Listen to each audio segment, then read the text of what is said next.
This is the Mile High Five podcast with Carl Jensen and Doug Cunnington.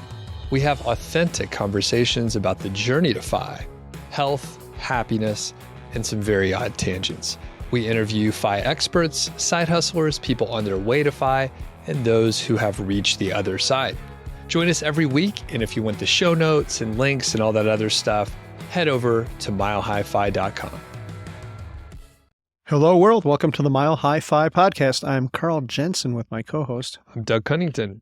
Doug, today we are going to talk about money struggles. So what I did a couple months ago is I pinged our Facebook group, we'll put that in the show notes, and asked folks what their struggles are with money. So today we're going to cover some of those, including the demise of Mint, which everyone is talking about.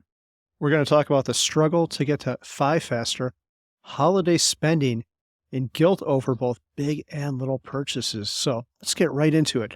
The first one is from Roger. Do you remember meeting Roger? He was at a Camp FI. Yeah. I was just thinking, is that the Roger we know? It is the Roger. We Oh. actually met up with him in Denver a couple weeks ago too. So he's a cool guy. So Roger is brokenhearted about the closure of Mint. He said it's like taking a pacifier away from a baby. So Roger is really in a rough place about this. Did you use Mint, Doug? No, I did not. I signed up way back in the day, maybe when they were first getting some traction. And then after, a few months, I was like, I don't really care. I don't really remember if there was a precipitating event that made me not want to use Mint anymore. But at some point I was like, I don't really care about this. It's too complicated or it's too easy or I don't remember. Okay, so Mint was not your pacifier. How about you? Yeah, I used it when it first came out, but then I kind of lost track of it. I think I switched over to Personal Capital, which is now known as Empower. For some reason, I like that one a little bit better. I think it was more investment focused, where Mint might have had your bills or something like that. So no, I haven't used Mint in like 10 years either. Okay. Yes. Same deal, I guess. If both of us would have used it, maybe they would have still been around. We're sorry, Roger. Let's talk about some alternatives to Mint. This is super timely because Chris Hutchins on the All the Hacks podcast had an interview with Brad Barrett, and they talked about this very thing, and they have some alternatives to Mint that people could try. Some of these are free. Some of them you have to pay money for, and some of them are better at things than others. So the first one is Empower, which I just mentioned a moment ago. Do you use that one, Doug? No, and I'll let you know what we use once you run through them. But yeah, I haven't actually used any of these alternatives at all. I haven't even looked at them. Okay, I have not either, so you're going to have to take our word for it or Chris's word for it. The next one is Kubera, which is supposed to be good for net worth tracking. After that, we have Copilot, which is good for spending. Another one is called Projection Lab, and I don't know what that one's good for because we don't have any notes. I'm sure it's really, really great for something, but what that is, I don't know. And then there's the FIentist FI Laboratory, which looks pretty cool. Brandon's been on the show. We'll put a link to that in the show notes, but I have not used this one either. So, Doug, what do you use? I do know one thing about Projection Lab. I'm pretty sure it's someone like from the FI community that created a tool, and they like sort of filled a little gap in the market. So I've heard a couple interviews. It sounds cool and worth checking out if it's the one I'm thinking of. I think there's a free version, and I think there's a paid version too. So that's the only thing that I know about any of these listed here. Okay. We just use spreadsheets. So when we started tracking our net worth and getting serious about saving and allocating our money to specific buckets and such, we just put it in a spreadsheet, and then it's just lived in Google Docs. So we actually have like over right about a decade of history, which is really cool to like track the net worth just within the sheet that we have. Super cool. Do you find that Google Sheets does everything you need it to do? And I ask this question because I mentioned it once on the blog, because I too keep my stuff in Google Sheets as a backup. And someone said, "Oh, you can't use that. You have to use Excel. Like Google Sheets is inferior." But I don't know. I never got into Excel beforehand, so maybe I don't know what I'm missing. Oh yeah. So Bill Gates was trolling you over there or something. Yeah. I don't think, to my knowledge, there's no limitation, and they just, on Google, they just recreate whatever formula you need. It's the syntax is a little different, I think, occasionally, but yeah, to my knowledge, there's nothing that I need to do. There's no Okay. issue with sheets. Yeah. So you just use spreadsheets as well. I do. I like having the sheets. I'm a little bit leery of Empower. They've already changed their name. Once you sign up for that, they call you and harass you to sign up for their investment service. I'm not a fan of that. So I don't know if they'll go the way of Mint, but I like having my own backup. It's kind of neat to do all the formulas in the spreadsheet. I enjoy it. Yeah. And I mean, it's kind of like the text document of keeping track of your budget or net worth or whatever. Like you can export it into a CSV and then go anywhere with it. Yep. So it's kind of future proof, basically, I think. So do you know, Roger, perhaps, or other people that you know that use the apps, do you know what specific problem they are solving? What value are they getting from the apps that we don't get in our spreadsheets? I think it was more of like for our spreadsheets I keep in for Empower. I like it because it keeps track of our net worth. I think these people were doing it more to keep track of their budgets and spending. So maybe the opposite side of where we're coming from. Okay, that makes sense. That's my impression too, especially, you mentioned that, Mint didn't have the way you wanted to see the net worth for your specific portfolio. So it did a better job on the front end on the budget side. That makes sense to me. Yeah. Okay.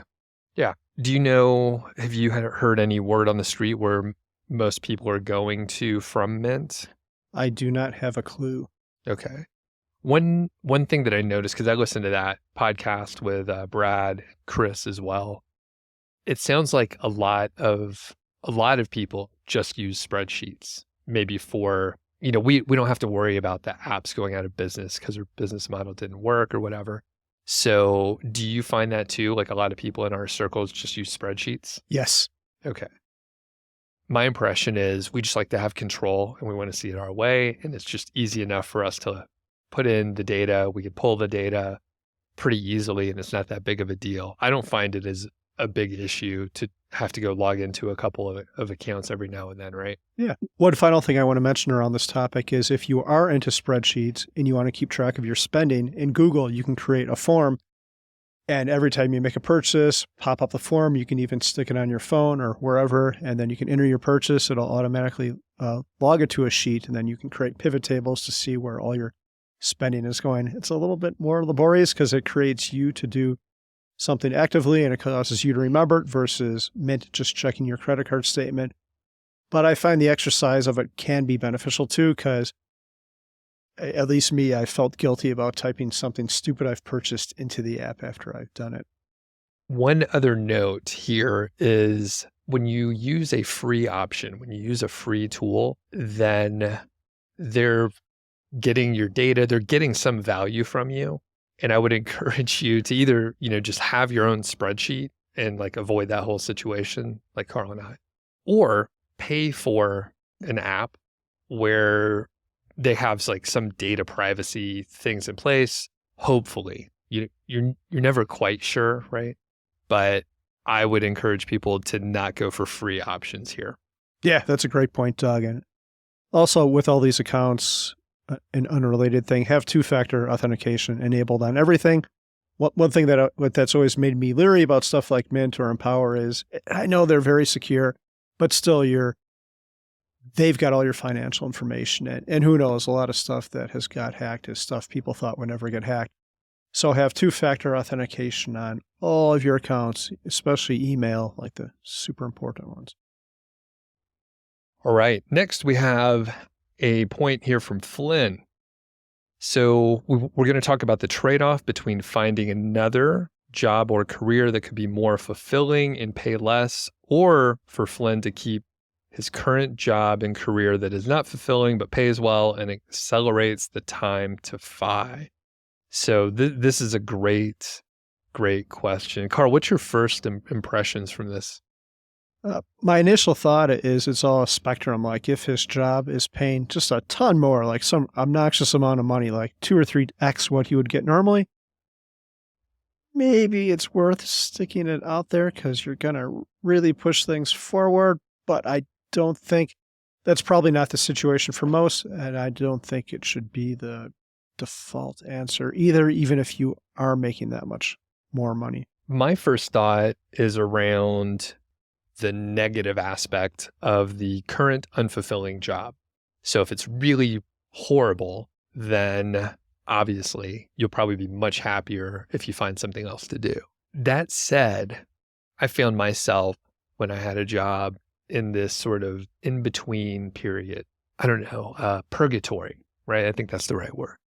So it wasn't quite bad enough where I was like, I have to quit this. This is absolutely horrible, but it wasn't good enough where I was like, this is fantastic. I'm fulfilled. It just wasn't good or bad enough for me to take any action or make a decision. That's a horrible place to be because it's complacent and you end up like kind of wasting time. So I still think it would be hard for me now, future Doug, to go back to myself like 15 years ago and say, hey, quit your job, do some other shit. You'll be much better off. Like you can start something else now and you'll be that much further ahead instead of like goofing around for another like 7 years or so. Would have been really valuable. I think I would encourage Flynn to go explore something else. Even if he's making a lot more money now, if it's unfulfilling, there's a good chance he could find something else that's better. There's also a good chance he could figure out how to earn more in the job that is more fulfilling because he enjoys it. It won't feel as much like work or purgatory. Yeah. Yeah, I completely agree. And people lose sight of the whole purpose of FI. Like the whole thing is to make you happier and to improve your life. So if you're denying yourself that because you make a little bit more money, you're missing the whole entire point. Quit that job and find something else. The worst case, you could probably go back to what you don't like. And I know this about Flynn. He took time off. He was living in a van, like traveling, and he went back to this high-paying job. So I'm sure he could go back to it again if the need arise.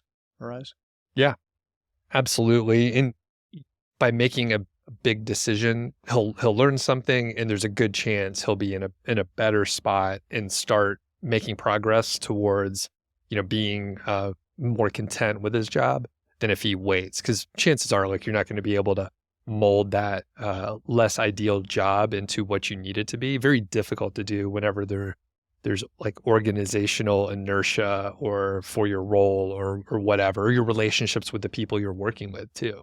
Like once that stuff is established, it's really hard to like break away from it. So find a new job. I think that's our advice, right? Yes. Let us know how it turns out. All right. We have one from Joseph here. Yeah. Okay. So Joseph talks about focusing on paying off student loans, especially through the holidays when friends ask us to go on vacations with them. So I think he's saying he feels guilty because his friends are asking him to go on the vacation. And if he does this, he'd have to put off paying money on the student loan. What do you think about this, Doug? What's your first impression? Yeah, it's a tough one because the vacations would be fun. And, we're talking about, making decisions that should probably make you happy. Spending time with friends. It seems pretty positive, especially family and friends, right? So the obvious, I'll just answer. I think if you could find a way to like do a little of both, that would be great. If you could figure out, like going back to the spectrum idea, how maybe to participate on the vacation, but not in the same financial way, that would be amazing. Or you may just have to bow out this time. I think paying off debt is a really good thing to do with your money when you're looking at the opportunity cost. There certainly could be other factors in there, but I would lean towards like delaying gratification in this specific example.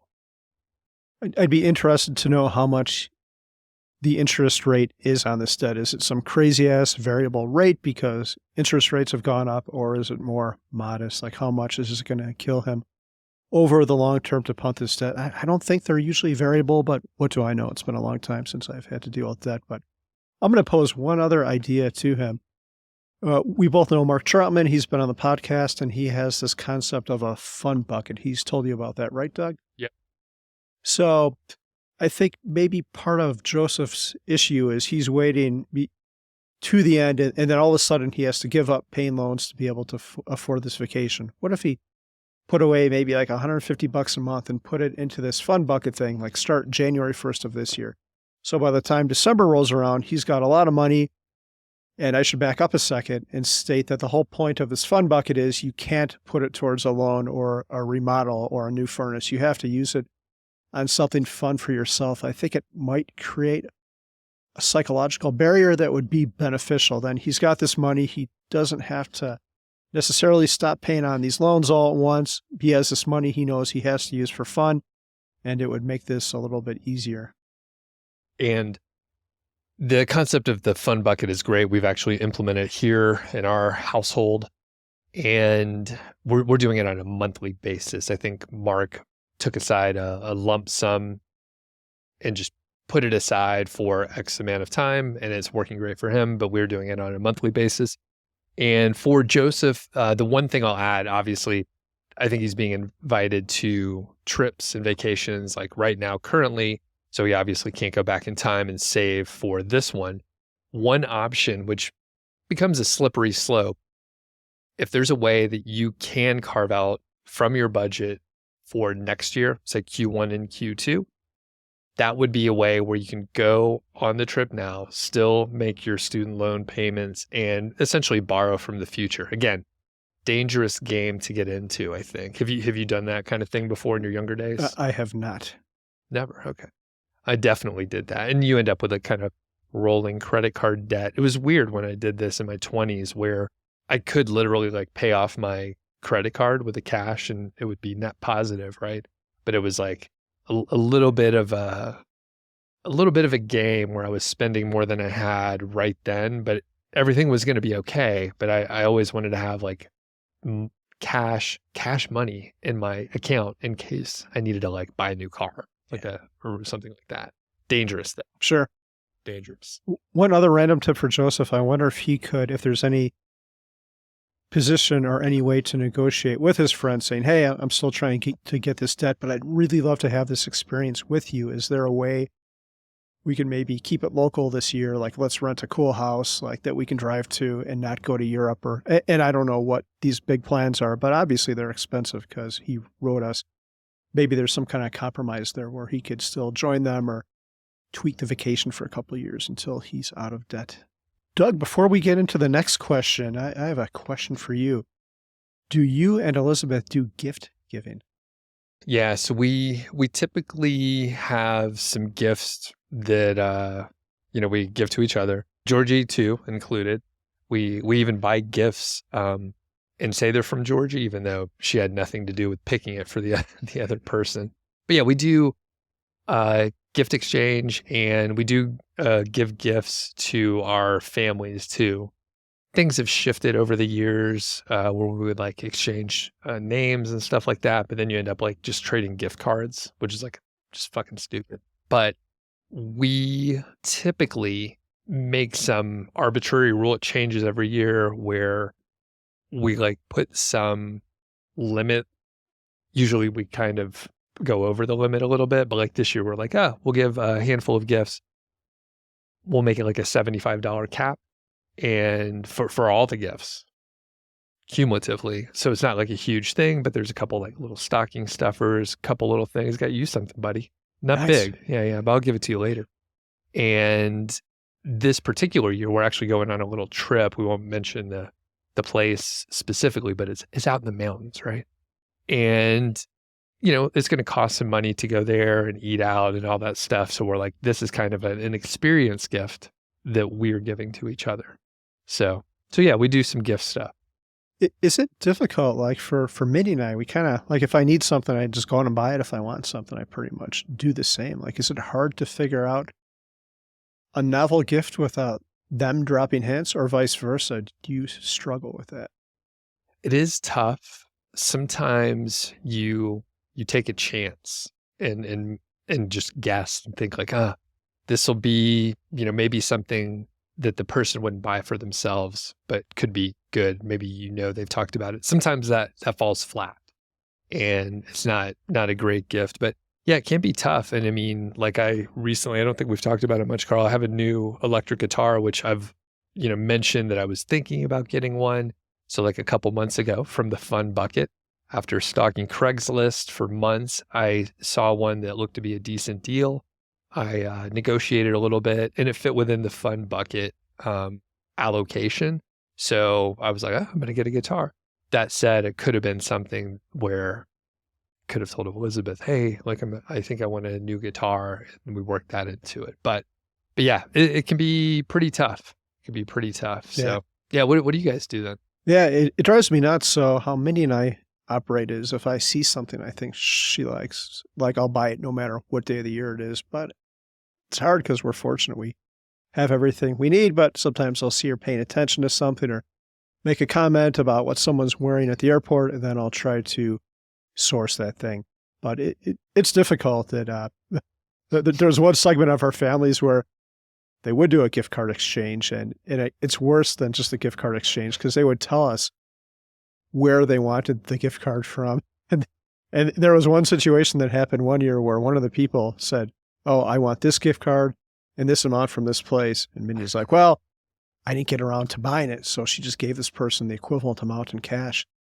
And this person had a meltdown, like it caused a rift in the family. Like, dude, you realize you could take this $50 and go to this store and buy this thing. You don't have to yell and scream in front of the family. So really, it was bad enough to have the gift card exchange, but, yeah, we don't do that thing with this person anymore, but I don't know. I've got a lot of anxiety around gifts, but I just came up with a real good one. I went to the gym before here and I came up with one for you, but I've since forgotten. I hope I remember it by the time Christmas comes along, but Yeah, it'll be great, whatever it is. it sounds good. It sounds good. Were you in the sauna when you thought of it? I hope not. I know you wish you told me about your little dream and we don't have to talk about that publicly, but no, I was, what was I doing? I was doing laps around the track holding 15-pound weights. Okay. How are you holding them? With my hands. Okay. For the people that are just listening, he was holding it like a shake weight.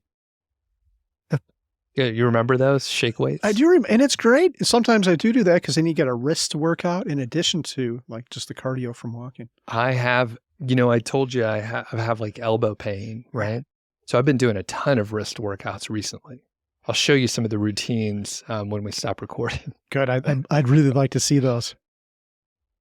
It works out more than just your wrist, by the way. Man, that's fantastic. Do you have a preferred hand, or I guess you have to work out your bad elbow? Both. Yeah. I mean, really, you want to do both, but I focus on the left hand because it feels like someone else is doing it. Yeah, well, we'll upload that to YouTube soon. That'd be great. All right, so we have one from Rakesh. My money management is mediocre. It's like a dam. I'll save a lot when everything's going great, and then when it rains, when I get extra expenses, all the gates open up. Hundreds of dollars just slipping through fingers like water. It's a great analogy, Rakesh. I tried to do what Mindy and Carl did last year, writing down all the expenses and really tracking it, but he's been inconsistent.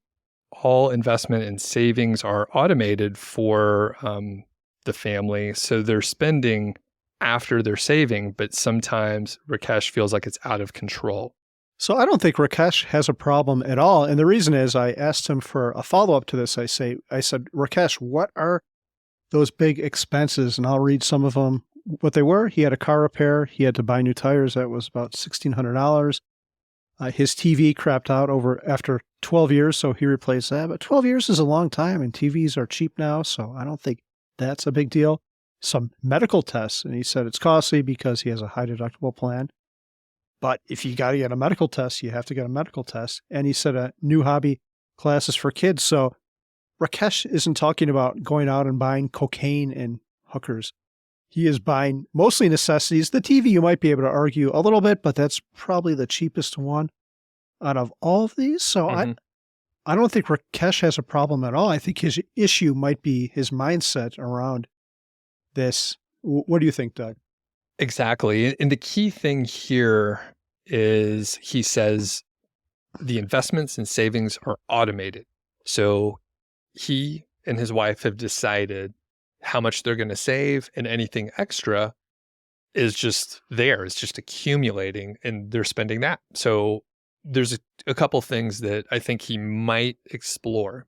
One, create the fun bucket. It could be on a monthly basis where, if things come up that you want to spend money on, again, all of these sound mostly kind of essential, but if it makes him feel better psychologically, having the fun bucket of whatever, $800 per month, that would be great. Then he feels fine spending up to the $800. Anything above, maybe he thinks about it a little bit harder. But if he's, saving that certain amount that they've decided, that's great.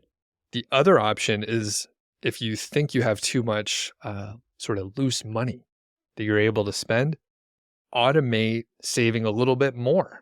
But I don't think there's a problem here. Yeah, I don't think so either. I think Rakesh just needs to reframe how he thinks about this. Doing great. Yeah. Yeah. And also congratulations, Rakesh. He just did an ultra marathon. So that's super awesome. Yeah. Isn't that crazy? Go Rakesh. I did a 5K with him over the summer and he annihilated me. So no, he's going to be a monster soon. I remember when we were at Camp FI, he got up, I don't know, like 3 hours before me and ran like 13 miles, a half marathon distance, which is impressive. Yeah. And I used to love running, but I haven't put on the running shoes in 2 years, something like that. Yeah. Crazy. One more quick side topic, because we're talking about sports. A friend of mine does a swim every Saturday. And when I say a swim, it's an outdoor swim this time of year. And she invited me to go do it this Saturday. Doug, are you in Carter Lake to go swim? Carter Lake. It doesn't sound that fun. I'm not a big swimmer. Are you? It's not so much swimming. It's like doing the cold plunge, like the Wim Hof, like something Andrew Huberman. So yeah, you just pop in, pop out. Exactly. But the water's going to be like 40 and it's going to be quite miserable. I'll probably do it, but I'm not looking forward to it. Okay. It'd be easier if you came. Yeah, maybe. Actually, we'll talk about it. If we could video it. Yeah. That could be interesting. Oh yeah, we totally could. I need a Speedo. You need a Speedo. Do we have to be nude? Do we have to? I was going to say the opposite. I need like something to cover up my gut because I've been eating more lately, but Thanksgiving hangover. Yeah, I'll do it. I'll do it for the podcast and for you, Doug. What about shrinkage? Yeah, it's just there'll be a lot of shrinkage if the water's 40 degrees. Okay. We'll have to get some kind of prosthetic or something like that. Yeah, cucumber wrapped in tinfoil like in Spinal Tap, the movie. Yeah, that'd be great. Okay, we're going to talk about Chris. So Chris says, this year I had 5 big spend moments. 2 were planned and the other 3 were spontaneous. Yet for the whole year, I'm still spending $10K less than last year. So why did I beat myself up over spending? So I went on to ask him if he enjoyed these experiences, and his response was, yes, they were super fun experiences, and yes, I'd love to do more. One of my spontaneous spends this year was a 2-week sailing expedition in northern Indonesia. Holy crap. It by far was the coolest life experience I've ever had. Again, I got to reread that. It was by far the coolest life experience Chris has ever had, and I've had some pretty amazing travels. It was my first expedition-style travel, and I'd love to do more of that. Amazing. Chris has figured out the secret to life. Yeah, stop beating yourself up and invite Doug and I to go on one of these guys. They sound pretty awesome. Very cool. And yeah, I guess it's another situation where the fun bucket could potentially solve this problem, because it's just a way to allocate the money mentally so that you won't beat yourself up. And I think that's the spontaneous stuff is really cool, because if we're keeping our schedule open for opportunities, you could pounce on stuff when it pops up. And Carl, you've been doing a ton of this recently, right? Yeah. A couple things you want to share. I don't even know all the things you've been up to, but yeah, sure. I went to Austin for the Cybertruck event. Got to hang out with Elon Musk, which may or may not be a good thing depending on what your view of him. But it was super cool to see the factory where they build this thing. I saw robots installing windshields and putting on tires. So that's a lot cooler than Elon Musk. After that, we went to Las Vegas to see U2 at the Sphere, which was spectacular. The tickets were expensive, but I would have paid double for the tickets after seeing it. It was so good. The Sphere is not a gimmick. The third part was I went to Arizona to see Pete at Cul-de-sac, his winter digs, and also stay with friends up a little bit north of Phoenix. So yeah, it was great. And it was all kind of spontaneous. And because my Cybertruck invite came very late, I had to pay a lot for a plane ticket. I think it was like $400. Okay. That's not that bad for a plane ticket these days. Yeah, for a domestic ticket, I think that might be the most I've ever paid to fly within the U.S. It was a little bit strange, but I Really? don't know. $400? Yeah, I think so. Even going to Jesus. New York was less than that. I don't know. Wow. You're good. Are you talking with points or like just in general? Because I've definitely paid whatever, like $800 like occasionally. Yeah, and to be clear, this was one way, so I don't know if that Oh. makes a difference. So It does, yeah. yeah, one It way. does. Okay. I was like, Yeah, it was super good. I don't regret any of it. And I took friends out to dinner on 2 separate occasions, and it was all good. Mindy and I had a nice dinner in Vegas. It was, I don't regret anything. very cool. Very cool. But there's 2 more things I want to say about this. Like the whole point of money is to have fun with it. It's a tool to improve your life and to have money. But now that I say that, how do you reconcile that with financial independence? What Chris said in his email, he said, I'm still spending $10,000 less than last year. So he didn't mention what he's saving or doing on that front. But as long as your financial house isn't in shambles, as long as you're getting your money right, like you should totally do these things. Like take care of your finances first, make sure you've got all that stuff straightened out. But as long as you're good with that, then do whatever you want with the rest. I mean, again, what he said here, it's the coolest life experience, the best thing he's ever done in his life. So he shouldn't beat himself up at all. I want to hire him as a consultant, actually, so I can have better life experiences. It makes me think of time bucketing from Die with Zero, which we haven't talked about Die with Zero in a while. And I think we were going to do a whole episode on it, but we forgot about it. We need to go back to our list of ideas. But now could be the perfect time to take those trips. I don't know other details about Chris, but in whatever, 15, 20, 35 years, he may not be able to do the same kind of trip. So do them now. You'll enjoy them much more and you have the memory dividends. And if you could do it with, other people, Carl and I, for example, then you'll remember it even more and you'll share those experiences together. And Doug, if you're invited on this cruise with Chris, or not a cruise, a yacht rental or whatever he did, would you commit to being at least not wearing a Speedo? And by saying not wearing a Speedo, I mean something more covering up, not fully nude, unless that's what Chris is into. I don't know. It sounds a lot more transactional now that we're talking about my wardrobe, but sure, I'm down. Okay, I'll cool. do that. Yeah. Okay, Chris, good news on that front if you want to invite Doug. I think we have one more from Donna here, but I want to talk about our own struggles, Carl. So I'll let you go first on this one. And I'm choking on my water at the moment, but okay, so my struggle is, and this is a big part of why Mindy and I went on Ramit. I don't think we've evolved with our money situation. Like the example I put here in the show notes is in college, like I had no money. My job paid minimum wage, which was, I'm dating myself, $3.35 an hour. I think now it's like $13 or something like that, right? Yeah, I don't know. Yeah. Yeah. So I had to work like 6 hours to make $20, and that was before taxes. Like after taxes, it was probably under 20. So if I found a $20 bill on the ground, that would be like life-changing, at least for a short amount of time. I could go to McDonald's and buy a quarter pounder or whatever. It was just great. Like buy the dollar beers at the cheap bar during the week on Tuesdays. And so that was great. And the thing I was thinking about recently is if I found $20, I would be similarly as excited as I would have then. But why? Like the $20 is absolutely meaningless now. So I don't think Mindy and I have evolved, well with money. And that doesn't mean when I say that you shouldn't go out and buy Ferraris or Lamborghinis. But Doug, you've brought up this a lot in the past, that there's a lot of value in not necessarily buying things that'll make your life better, but taking away pain points, subtracting things from your life. And why haven't we done things like that when given the opportunity? And we've pivoted a little bit. We hired a cleaner, which is a big life improvement. But last night I went to fix my dryer. I've got the part right here in my hand that I have to hunt for. And I thought it'd be real easy. Then I broke the part and now it's going to be a multi-hour endeavor. I should have probably just hired the stupid job out So back to my original point, just being able to evolve successfully with money. One more point I'll make on this is if we have $10,000 to invest, when we're 25, that's going to mean the world because of compound interest. But that same investment at 50 isn't going to be nearly as valuable. So I think we have to constantly be considering our money situation and changing with it. And that's one thing I have not done well. Do you have any ideas how to actually change it?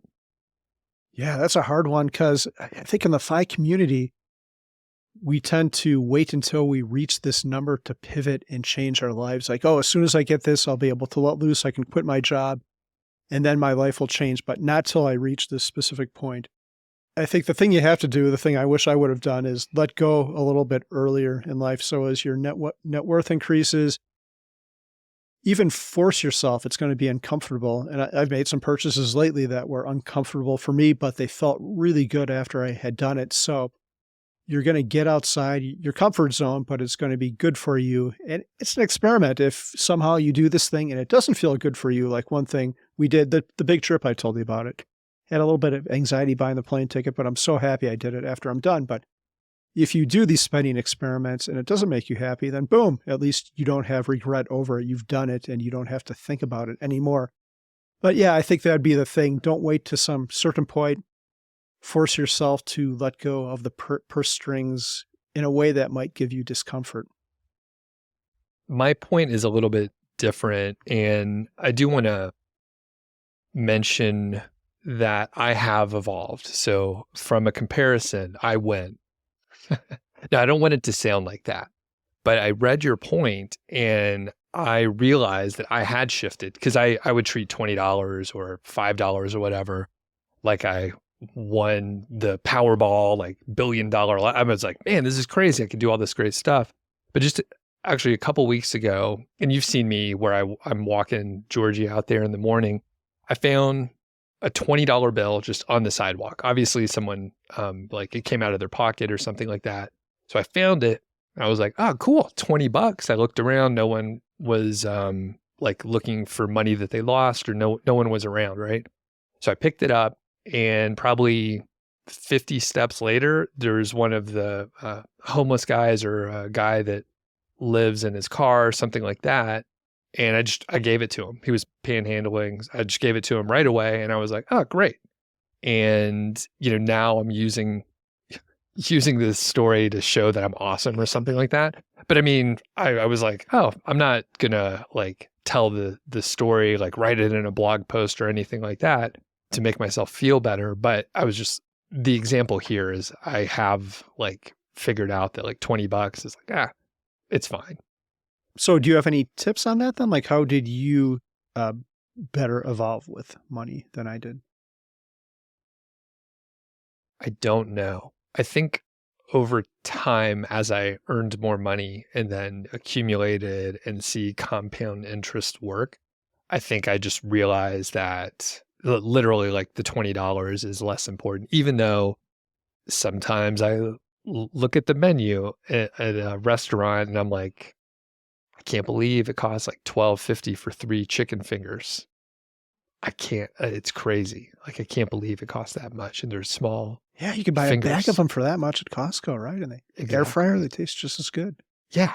So I still struggle with certain pieces, but in this case, I guess it was like found money. So it was easy for me to just give it away.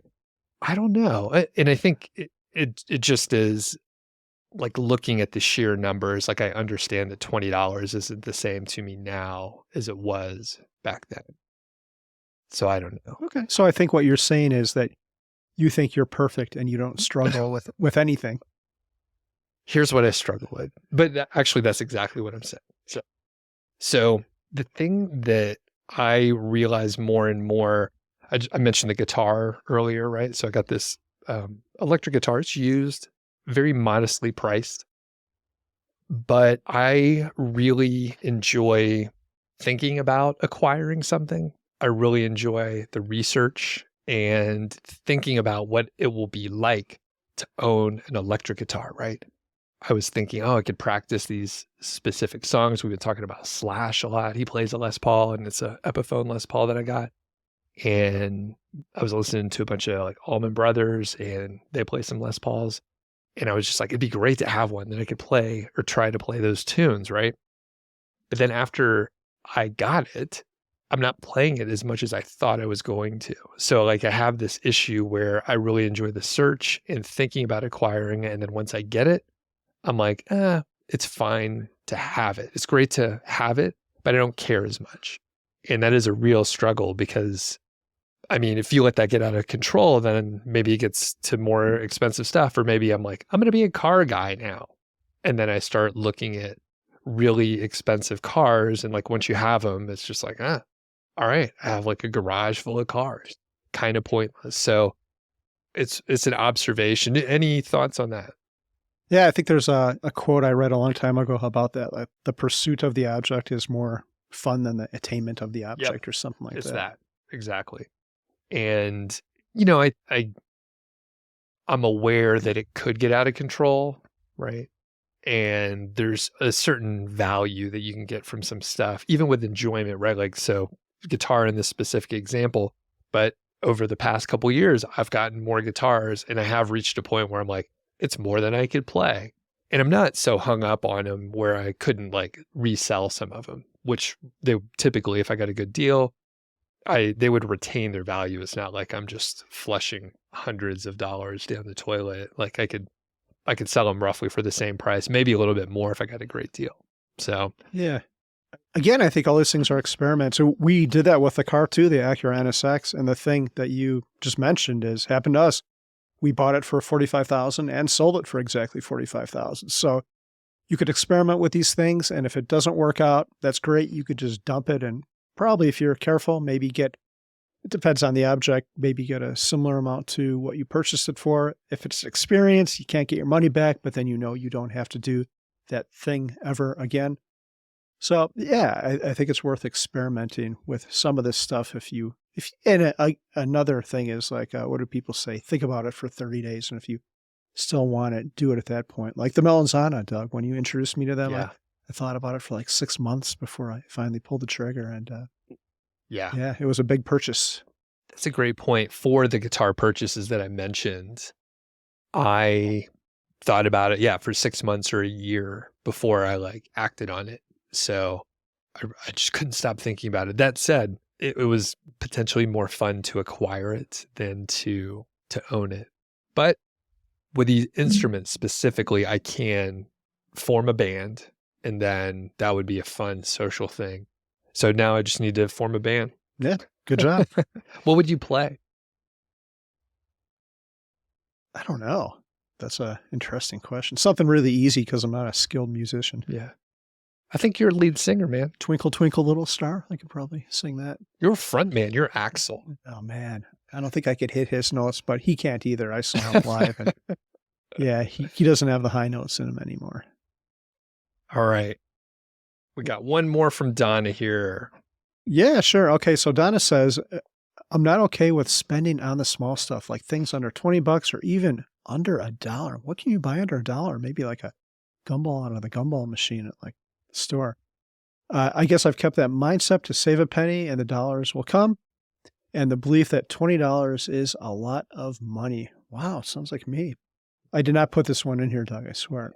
But the thoughts regarding spending smaller amounts is no longer justified at this time, since I know I am not a frivolous overspender. Must repeat, I have enough. And then she says she has enough to occasionally spend small amounts without such mental conflict. In other words, I need to learn how to focus on the big, middle, and small financial stuff, but don't sweat the relatively microscopic, especially if it helps create more time, pleasure, or value. So this one's interesting because she's talking about really small purchases, like even under $1. I'm not even sure what you could buy for under $1. Yeah, I don't know either. But I mean, a lot of the same trend here where like we valued money. We heard growing up, like money doesn't grow on trees. Like, let's save a little bit. Don't order the appetizer or whatever. And like, it really sticks with us, especially if we learned when we were very young, right? Yeah. I think it's another solution is the fun bucket. right? I mean, I still think if you just say, all right, each month I have $50. The amount doesn't matter, by the way, but each month I have $50 and I don't have to worry about it and I can go and get that coffee. And that's one thing that I know you're not going to like retire 15 years early by not getting the pumpkin spice latte or the peppermint spice, it's that time of the season. But at the same time, I'm like, I could just make the coffee at home for like a tenth of the price or less. I don't even know.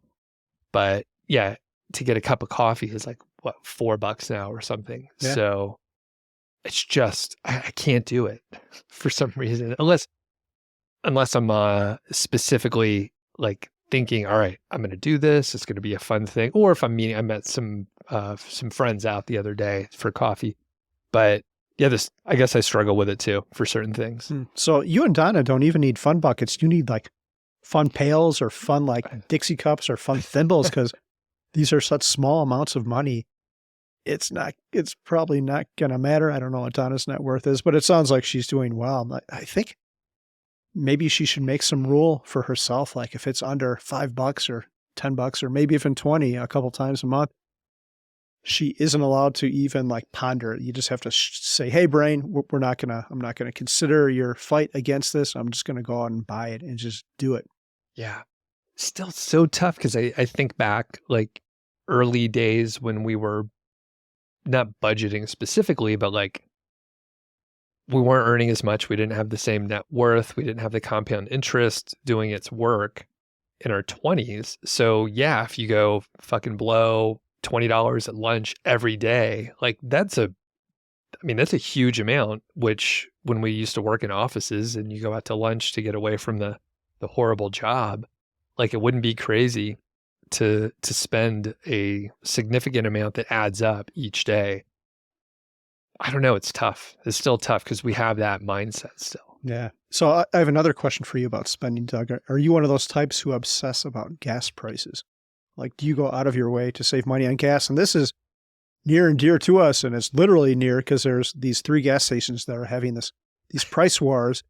I don't know how much cheaper it is. We have EVs, so we don't think about these things. I still pay attention to it because I find the psychology of it interesting. But the gas is a little bit cheaper, but you'll go there, and there'll be like you might have to wait 20 or 30 minutes to get to a pump. Yeah, you can't even get out. Yeah. I made the mistake. I had a rental and I had to get gas and it didn't seem that bad. And I made the mistake of pulling in one and eventually I quickly decided it was a bad idea, but I couldn't even escape the fucking gas station. It was bad. And these people are saving like $2 or $3, but giving up like a half hour of their time on a Saturday afternoon. So do you obsess over gas? No, embarrassingly, it's actually, I guess I solved the problem.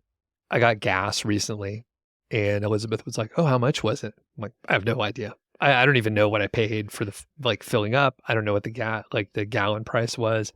I was just in the routine. I just like I'm buying it there. Right. And I'm not going to go anywhere else. We got the Costco right here. So I bought it there. Yeah. So I have no idea. I don't know. Obsess. And I'm like oblivious, like, to an embarrassing degree. So do you even look? I think it's good. I like the sign is huge. It's in a 1,000,000-point font. So just naturally look at it whenever you go past. And for me, it's like more of an economic indicator, I guess. But I find it very interesting how obsessed people get with gas prices. And it becomes like a political issue too. Like so-and-so gas prices are high because so-and-so is in office. Like, man, why do you think about this so much, people? I don't know. Yeah. Yeah. And we are in a fortunate position, you with all your electric vehicles and solar. You got the battery panel. Are you going to do a battery bank in your basement or whatever? No, I don't think so. I might add a couple more panels just to make sure we never have to pay for electricity again. And on your side of the equation, you just don't drive that much, right? So you probably buy gas like once or twice. A quarter. Yeah. That's where I was going for. It's pretty, it's something like that. So unless I'm driving out to go hiking or something like that, but I mean, I get horrible gas mileage in my truck, but I just don't drive much, like at all. Yeah. So, which is the best solution. Yeah. All right. Any other final thoughts here, Carl? Donna, go spend the money. If I see you, I'm going to ask you to buy me a Snickers bar, or if you're feeling really bold, maybe a a drink somewhere. As we wrap it up here, I don't know if Carl is going to do this. I don't think so due to scheduling, but I'm going to be doing dry January. So I don't know when this podcast is going to air, but if you're along for the ride, check out our Facebook group. We'll be posting a little bit. I think we're going to get a group of folks, even locally here, to not drink in January. We're going to save some money, going to sleep better. Carl, do you want to explain your sort of criteria? But we want people to do it together. We'll do a better job together than alone. So yeah, Doug and I were talking about this on a previous recording, and one thing we did last year is we had dinner with a bunch of people. I think it was on the weekend, a time where you would normally just default to drinking, and we all agreed it's dry January. We're not going to do anything, so we brought interesting drinks that were alcohol-free, and at least here in Colorado, you wouldn't have to battle by surrounding yourself with people who also share the same goal, because there are a lot of microbreweries here.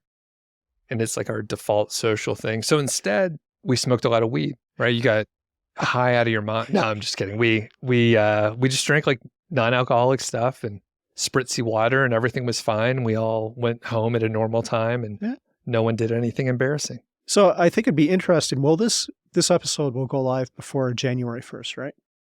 I can't remember. Okay. Probably. Well, if you get in like halfway through, if it goes live on January 15th, you could have like a dry January, or half dry January, half February, or maybe go for the whole February. That's a good point. If you are starting later, that is totally okay. I think some people really like to have that sort of fresh start phenomena where they want to start something at the beginning of the month or the beginning of the week or beginning of the year, but it really doesn't matter. It's just arbitrary. That said, we're doing the dry January thing. So yes. Nice. Thanks for listening to the show. That was the Mile High 5 podcast, and I'm Doug Cunnington, the balder host, and Carl Jensen is the cool, sexy one. If you dig the show, please do 3 things for us. Number 1, tell a friend, a family member, an enemy about the show. We really don't care who you tell. Maybe forward them a specific show that you know that they will like. It's the single most helpful thing that you can do to spread the word. It's like giving us a virtual high five, and actually we don't give high fives in person, so the virtual kind's pretty good. And more importantly, your friend or family member or even your enemy will appreciate the fact that you were thinking of them. Number 2, make sure you're following or subscribed on your podcast app, Apple Podcasts, Spotify, Overcast, YouTube, whatever you're using, and that way you won't miss a show. And number 3, please leave us a rating and review. We read them on the show occasionally, and you might hear yours out there on an upcoming episode. Quick disclaimer, this show is not financial or legal advice. I'd actually be surprised if it sounded like it. It's really just for entertainment, and that's at least what we're hoping for. But seriously, get advice from professionals. Carl and I are just 2 guys with microphones that sit in my basement and talk. So we'll catch y'all next week.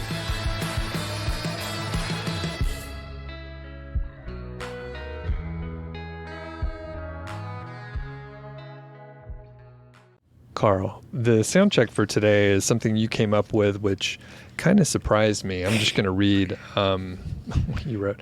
A friend suggested Carl should go back to work, and he's considering it. Should he? And I have so many questions about this, but I think that person is not actually your friend. I'm not sure. I actually did meet him in person like a week or so ago, and when I wrote this, I had not met him in person yet.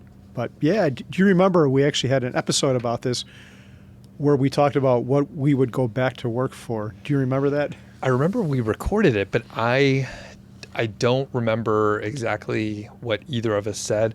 I feel like you were not open to it as much as I was. Yeah. So anyway, yeah, so that was the origin of his comment? Yes, and I think you might have even asked me at the time, like, what if it was a super cool job working at Tesla for Elon Musk? Would you go back and do that? Yep.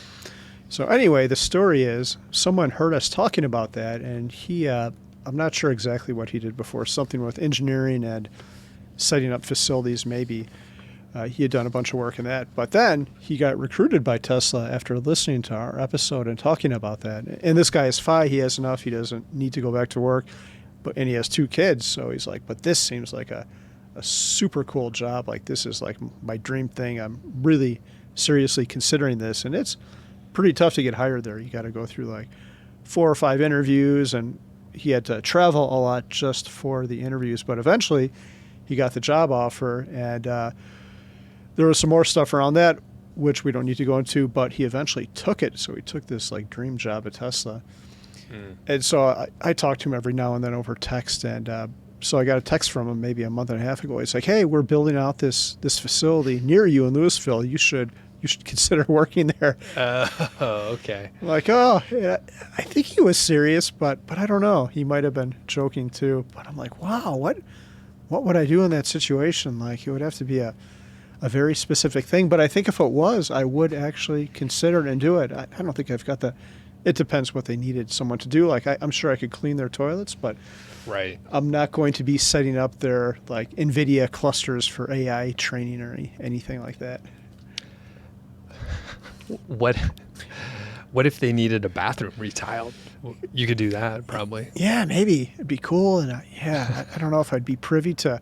Like, one of the cool things about working there is I know this particular person, and he hasn't told me anything, but he alludes to some of the top secret projects that they have there, and he has seen them in person. I'm like, wow, that would be pretty cool. I don't like if I could tile like the vehicle development design facility, that'd be great. I just glance over at people's computers when they're working. They leave their stuff unlocked, and then they come back. What are you doing? I went to the bathroom.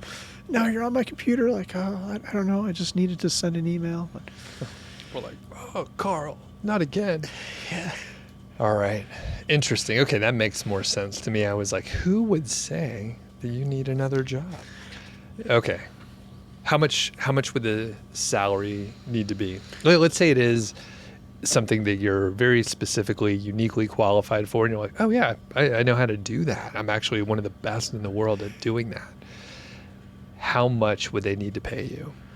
I don't know. Honestly, it's not so much the salary. It would be the experience of it and being able to do it on somewhat flexible terms, which I don't think they would put up with. It's being able to do it part-time or maybe having significant vacation. That means a lot more than the money, because the money is insignificant at this point. We have enough, so I'd be doing it for the fun or challenge of whatever it is, but I don't want to do that thing for 40 or 60 or 80 or 120 hours a week as Elon Musk might demand of me. Okay. So it's a lot like this job that you have here, where you're doing it for fun. That's the payment. You don't get any money out of this. Yeah. And it's super flexible. Yeah, just show up and I half-ass it half the time. Most of the time I half-ass it, so it's like a quarter ass or maybe a 75% ass. Yeah, there's some ass percentage, High, which is a weird measure. It's a very high ass percentage. Is that metric, or is that a standard measurement? It's metric, Universal? Doug. Doug, I'm a man of science. Of course I go to metric. All right, that's a good weird place to end it.